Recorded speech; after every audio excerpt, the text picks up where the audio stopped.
23 October 2024 প্রজ্ঞাপন জারি করে বাংলাদেশের নিষিদ্ধ ঘোষণা করা হলো ছাত্রলীগকে। মোহাম্মদ ইউনূসের অন্তর্বর্তী সরকার ছাত্রলীগকে নিষিদ্ধ ঘোষণা করেছে সন্ত্রাস বিরোধী আইন 2009 ধারা 18 এর 1 উপধারা মতে। ছাত্রলীগকে কি এমনি নিষিদ্ধ ঘোষণা করা হয়েছে? না, ছাত্র জনতার আকাঙ্ক্ষা। এই দাবি তুলে মাঠে নামতে দেখা গিয়েছিল সার্জিস আলম, হাসনাত আবদুল্লাহর মতো বৈষম্য বিরোধী ছাত্র আন্দোলনের সমন্বয়কদের। ছাত্রলীগ নিষিদ্ধ হওয়ার পরেই 23 অক্টোবর সেই সমন্বয়করা ফের একটা নতুন দাবিতে মাঠে নামে। আওয়ামী লীগকে নিষিদ্ধ ঘোষণা করতে হবে। একই দাবিতে সোচ্চার হয় ছাত্র শিবিরও। যদিও অক্টোবরের প্রথম দিকে একই দাবি তুলেছিল বিএনপি চেয়ারপারসনের উপদেষ্টা জয়নুল আবেদিন। আওয়ামী লীগকে নিষিদ্ধ করা নিয়ে যখন বাংলাদেশের রাজনীতি সরগরম, তখন জাতীয় পার্টিকে নিষিদ্ধ করার দাবিতে ফের একবার দাবি তোলে সার্জিস হাসনাতেরা। সামাজিক মাধ্যম ছাড়াও রাজনীতির ময়দানে টেলিভিশন ডিবেটে দুপক্ষের বাঘ বিতণ্ডা চলতে থাকে। অর্থাৎ সমন্বয়কদের তরফে প্রথম থেকেই জাতীয় পার্টিকে লক্ষ্য করে উস্কানিমূলক মন্তব্য করা হয়। জাতীয় পার্টির তরফে পাল্টা উত্তর আসার পরেই সরাসরি গণ অভ্যুত্থানের ভঙ্গিমায় মাঠে নামে সার্জিস হাসনাতরা। গত 31 অক্টোবর সার্জিস আলম, হাসনাত আবদুল্লাহ সামাজিক মাধ্যমে ঘোষণা দিয়ে ছাত্রদের জড়ো করে ঢাকায় অবস্থিত জাতীয় পার্টির সদর কার্যালয়ে আগুন লাগায়। বাংলাদেশে রাজনীতির ময়দানে বিষয়টি নিয়ে সমালোচনার ঝড় উঠলেও থামেনি তথাকথিত সমন্বয়করা। ঠিক একদিন পর 2 নভেম্বর ফের খুলনায় জাতীয় পার্টির অফিসে হামলা চালানো হয়। সামাজিক মাধ্যমে আকারে ইঙ্গিতে হামলার ইন্ধন দিতে দেখা গিয়েছিল মাস্টারমাইন্ড মাহফুজ আলমকেও। ঠিক এই জায়গাটাতেই যুক্তিপূর্ণভাবে কয়েকটি বিষয় খুব স্পষ্ট করে বুঝে নেওয়া উচিত। আমাদের দেশে ঠিক কি ঘটছে, কেন ঘটছে, কারা ঘটাচ্ছে, আর তাদের আসল উদ্দেশ্যই বা কী।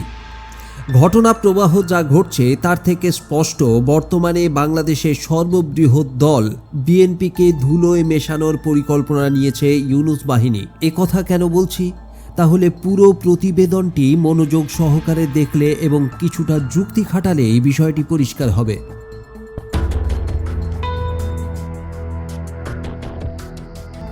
8 অগস্ট নতুন অন্তর্বর্তী সরকার গঠনের পর উচিত ছিল দেশের আইন শৃঙ্খলা কঠোর হাতে পরিচালনা করা, মুদ্রাস্ফীতি নিয়ন্ত্রণে বাণিজ্য সংস্থা সহ আর্থিক প্রতিষ্ঠানগুলি যাতে স্বাভাবিক ছন্দে চলে তার পদক্ষেপ করা, দেশে স্বাস্থ্য, বাজার, পরিবহন থেকে নাগরিকদের মৌলিক পরিষেবাগুলি যাতে স্বাভাবিকভাবে চলতে থাকে তার উদ্যোগ নেওয়া। কিন্তু দেখা গেল কি, ছাত্র জনতার আকাঙ্ক্ষার কথা বলে সংস্কারের নামে মাঠে নামলেন Asif Nazrul. High court, supreme court, এমনকি পরবর্তী সময়ে জেলা স্তরের আদালতগুলি থেকে দফায় দফায় বিচারকদের কার্যত হুমকি দিয়ে পদত্যাগ করানো হলো। নিয়োগ দেওয়া হলো নতুন বিচারকদের। একই চিত্র দেখা গেল কলেজ, বিশ্ববিদ্যালয়গুলিতেও।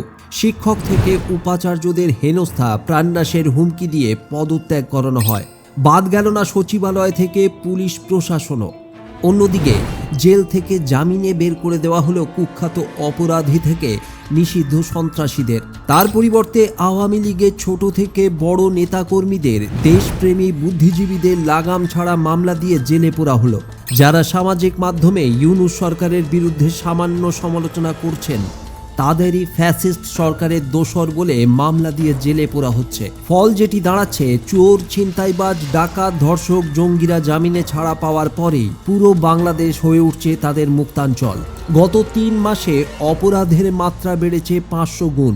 প্রকাশ্যে খুন করলেও অপরাধীদের ধরতে পারছে না পুলিশ কিছু মামলা করলেও ফোনে তাদের প্রাণনাশের হুমকি দেওয়া হচ্ছে।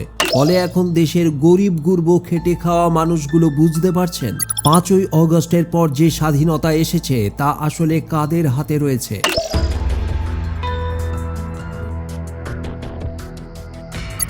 ছাত্রলীগকে নিষিদ্ধ করা এই দিয়ে শুরু হয়েছিল অ্যাসিড টেস্ট, তারপর আওয়ামী লীগ, তারপর জাতীয় পার্টি এবং পরবর্তী সময়ে 12 দল রয়েছে নিশানায়।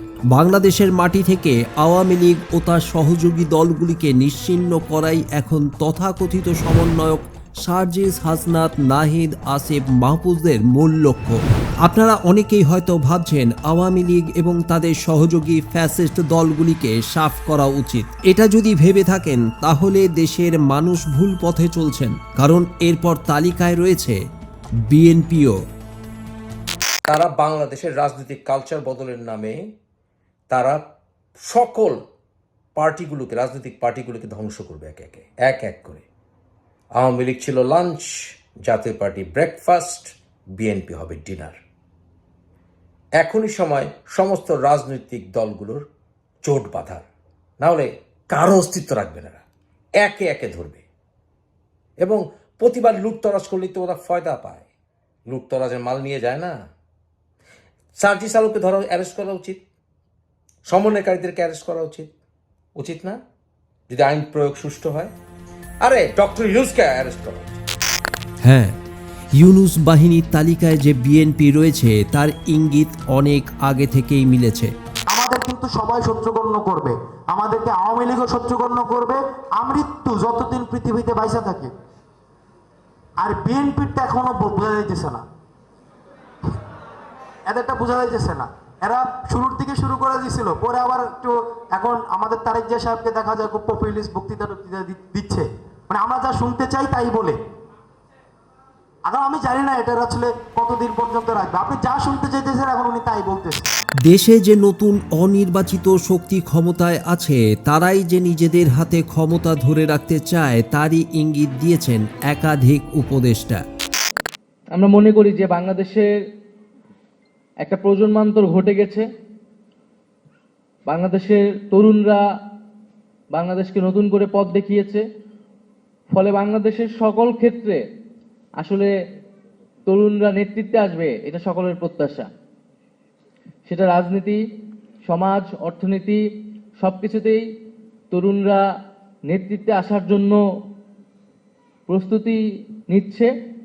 এবং আগামীর বাংলাদেশে এই যে তরুণরা, এই যে প্রজন্ম, এবং যেই প্রজন্ম জুলাই অভ্যুত্থানের মধ্য দিয়ে একটি নতুন বাংলাদেশ গড়ার স্বপ্ন দেখেছে, সেই প্রজন্মই বাংলাদেশের সর্বক্ষেত্রে নেতৃত্ব দিবে, দিয়ে একটি মেধাভিত্তিক, বৈষম্যহীন, তথ্য প্রযুক্তি নির্ভর বাংলাদেশ গঠনে ভূমিকা রাখবে। এটি আমরা প্রত্যাশা করছি। তাহলে কি ক্ষমতায় থেকে নেপথ্যে কিংস পার্টি গঠনের চেষ্টা করছেন ছাত্র আন্দোলনের নেতারা? প্রশ্নটা কোথা থেকে উত্থাপিত হলো? কারণ মানুষ চেয়েছে যে গণঅভ্যুত্থানের যারা নেতৃত্ব দিয়েছে তারা একটা রাজনৈতিক দল করুক, কিন্তু আমার জানা মতে ছাত্ররা এখনো সেটাতে সায় দেয় নাই। কিংস পার্টির যেই ইয়েগুলো দেখা যায় যে সরকারের বিভিন্ন স্থান থেকে তাদেরকে বিভিন্ন সুযোগ সুবিধা দেওয়া হয়, সেটা তো আপনাদের এতদিন নজরে পড়ার কথা। যদি সেরকম কিছু হতো, তারা যদি রাজনৈতিক দল খুলতে চায় তাদের সেই অধিকারটা আছে। কিন্তু আমাদের জায়গা থেকে আমরা প্রথম দিন থেকে বলে আসতেছি, এখন মূল ফোকাসটা থাকবে জাতীয় ঐক্যটা বজায় রাখার জন্য, এবং জাতীয় ঐক্য বজায় রাখার ক্ষেত্রে বাধা তৈরি করতে পারে এমন কিছুই আমরা আমাদের জায়গা থেকে সাজেস্ট করব না। কি স্পষ্ট হলো, জুলাই আগস্টে গণ অভ্যুত্থানে যারা নেতৃত্ব দিয়েছিল তারাই আগামী দিনে নেতৃত্ব দিতে চায় এবং রাজনীতি সহ সর্বক্ষেত্রে তারা আসার জন্য প্রস্তুতি নিচ্ছে। আওয়ামী লীগ জাতীয় পার্টির পর বিষাক্ত সাপের ছোবল যে তাদের উপরেও পড়তে চলেছে, দেরিতে হলেও সেটি আঁচ করতে পেরেছে বিএনপি নেতৃত্বের একাংশ। রাজনৈতিক দলকে নিষিদ্ধ করার মধ্যে চক্রান্তের গন্ধ পাচ্ছেন মির্জা ফখরুলও। আমরা কারা, জনগণ সিদ্ধান্ত নেবে। এইটা তাদের যে সমস্ত পরে যে জনগণের মতামত প্রতিফলন যে বিষয়গুলো আছে সেটা হবে। এটা তো আপনার আরেকটা চক্রান্ত শুরু হয়েছে, দেশে একটা অনিশ্চয়তা, ইনস্টেবিলিটি আবার শুরু করার জন্য এই ধরনের ঘটনাগুলো ঘটাচ্ছে, যেটা কোনো ইস্যু না সেগুলোকে ইস্যু তৈরি করা হচ্ছে। পাশাপাশি তিনি বার্তা দিয়েছেন, বিএনপিকে বাদ দিয়ে কিছু করার চেষ্টা যেন না হয়। আবারও চক্রান্ত করে ওই বিএনপিকে বাদ দিয়ে কিছু করার চেষ্টা করতে যাবেন না। অতি দ্রুত নির্বাচনের পরিবেশ তৈরি করুন। একটি গণতান্ত্রিক কাঠামোয় একমাত্র নির্বাচিত সরকারই দেশের আইন, সংবিধান, নীতি পরিবর্তন বা সংস্কার করার অধিকারী। কিন্তু গণ অভ্যুত্থানের পর যে অন্তর্বর্তী সরকার গঠন হয়েছে তারা নির্বাচনে না গিয়েই ধাপে ধাপে সমস্ত স্তরে আমূল পরিবর্তন করছে। এমনকি তারা সংস্কারের নতুন সংবিধান তৈরির কাজও শুরু করে দিয়েছে। যে এই সরকার করবে কিনা এটা একেবারে পলিটিক্যাল ডিসিশন, এবং আমি যদি আপনি আজ ছাত্র প্রতিনিধি হিসেবে আমাকে ধরেন, শিক্ষার্থী প্রতিনিধি হিসেবে, এই কমিশনের অংশ হিসেবে ধরেন, ওখান থেকে আমি বলতে পারি যে অবশ্যই এই সরকার করে যাবে। কেন করবে না? এই সরকার ছাড়া আর কেউ করবে না। এবং 8 সালের যে প্রশ্ন আপনারা তুললেন, 8 সালের পলিটিক্যাল কনসেনসাস, এইটা অভ্যুত্থানের ঘোষণার দিন, যেদিন এক দফা ঘোষণা হয়েছে ওই দিনে বাতিল সংবিধানের প্রশ্নটা। ওখানে বলা হয়েছিল যে কোন ধরনের পুরাতন পলিটিক্যাল সেটেলমেন্ট আমরা খারিজ করতেছি, আমরা নতুন একটা রাজনৈতিক বন্দোবস্ত চাই। নতুন রাজনৈতিক বন্দোবস্ত মানেই নতুন সংবিধান। ইউনূস বাহিনী বা তথাকথিত সমন্বয়কদের যে রাজনৈতিক মতাদর্শ তা ধীরে ধীরে স্পষ্ট হচ্ছে। বোঝাই যাচ্ছে পুরনো সমস্ত কিছুকে বাতিল করে নতুন সংবিধান, নতুন ব্যবস্থা মানে এমন কিছু করা যার প্রধান চালিকা শক্তি থাকবে সমন্বয়কদের হাতেই। বাকি রাজনৈতিক দলগুলি খেলার পুতুল হিসেবে দেশে থাকবে। তারা নির্বাচনে অংশ নেবে মাত্র, সার্বিক ক্ষেত্রে সিদ্ধান্ত নেওয়ার জায়গায় তারা থাকবে না। বর্তমানে দেশের সর্ববৃহৎ দল হিসেবে গ্রহণযোগ্যতা রয়েছে একমাত্র বিএনপির। তাই তাদেরই এই সমন্বয়কদের মাতব্বরির বিরুদ্ধে সোচ্চার হতে হবে অবিলম্বে, চাপ সৃষ্টি করতে হবে, আর অপ্রয়োজনীয় ভারত বিরোধিতা থেকে সরে দেশের মানুষদের সঙ্গে নিয়ে এক স্বচ্ছ জাতীয়তাবাদী গণতান্ত্রিক ব্যবস্থা গড়ে তুলতে হবে।